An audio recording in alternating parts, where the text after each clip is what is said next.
Hello welcome back to my YouTube channel Gangasani blogs. Okay అండి, ఈరోజు మనం తయారు చేసుకునేది మునక్కాయ మామిడికాయ పులుసు. వాటికి కావాల్సిన పదార్థాలు, తయారీ విధానం చూసేద్దాం రండి. ఓకే అండి, ఫస్ట్ మనం ఒక కుక్కర్ తీసుకొని అందులో 4 టేబుల్ స్పూన్స్ ఆఫ్ ఆయిల్ వేసుకున్నాం. ఆయిల్ హీట్ అయింది. ఇప్పుడు అందులో పోపు దినుసులు వేస్తాం. ఇప్పుడు అందులో కరివేపాకు, ఆనియన్స్ వేసుకున్నాం.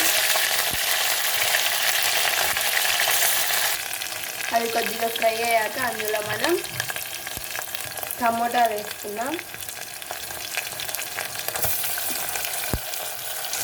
మేము ఒక 5 టమోటాలు తీసుకొని సన్నగా తరిగి పెట్టుకున్నామండి.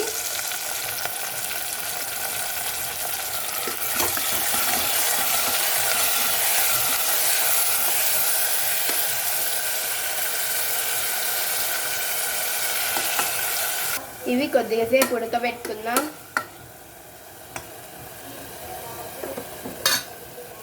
ఇప్పుడు టమోటాలు కొద్దిగా ఉడికాయి. ఇప్పుడు అందులో మనం మునక్కాయలు వేస్తాం.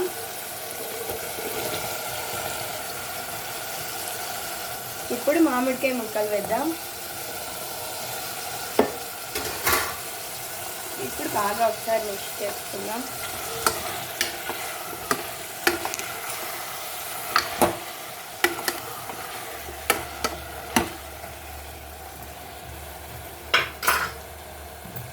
ఇప్పుడు మనం కొద్దిగా పసుపు వేసుకున్నాం.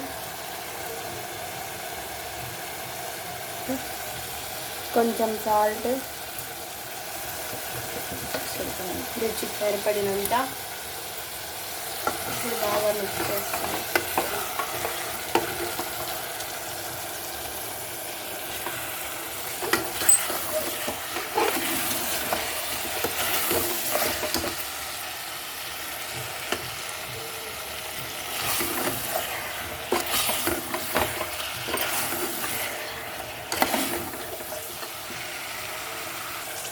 ఇలా 2 మినిట్స్ ఉంచుకుందాం. ఇప్పుడు అందులో మనం 2 టేబుల్ స్పూన్ కారం పొడి వేసుకుందామండి.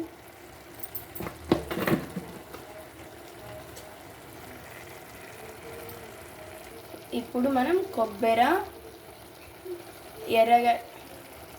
తెల్లగడ్డ, ధనియాలు మిక్సీకి పట్టుకున్నాం. ఇప్పుడు అది అందులో వేద్దాం. 2 టేబుల్ స్పూన్స్ వేసుకుందామండి.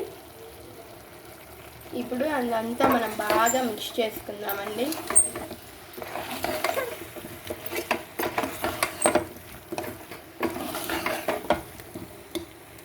బాగా మిక్స్ చేసేసుకున్నామండి. ఇప్పుడు అందులో మనం 1 గ్లాస్ ఆఫ్ వాటర్ వేసుకుందామండి.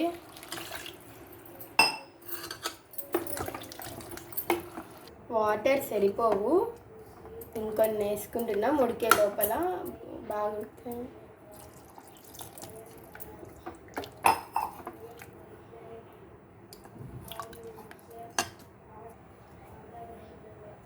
వాటర్ సరిపోతుంది, మునక్కాయ పులుసు కాబట్టి, పులుసుగా ఉండాలి కాబట్టి ఎక్కువ పోసుకున్నాం. మనం మూత పెట్టేసి 1 విజిల్ వచ్చే లోపల ఉడికిపోతుంది. ఇప్పుడు మనం మూత పెట్టేద్దాం.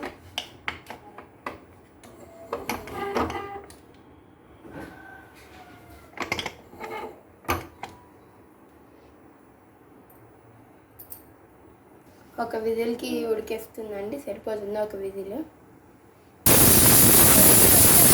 మనం ఆఫ్ చేసుకుందాం. ఉడికిందండి. ఇప్పుడు మూత తీసుకుందాం. ఇప్పుడు మనం సర్వ్ బౌల్లోకి సర్వ్ చేసేసుకుందామండి. సర్వ్ బౌల్లోకి సర్వ్ చేసుకున్నాం. వేడి వేడి మునక్కాయ మామిడికాయ కర్రీ రెడీ అయిపోయింది.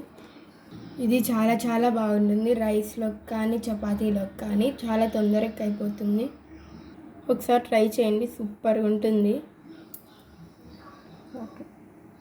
ఓకే ఫ్రెండ్స్, ఈ వీడియో కానీ మీకు నచ్చినట్టయితే please do like, share and subscribe and comment to Gangasani Vlogs. Thank you for watching our video. Subscribe for more videos.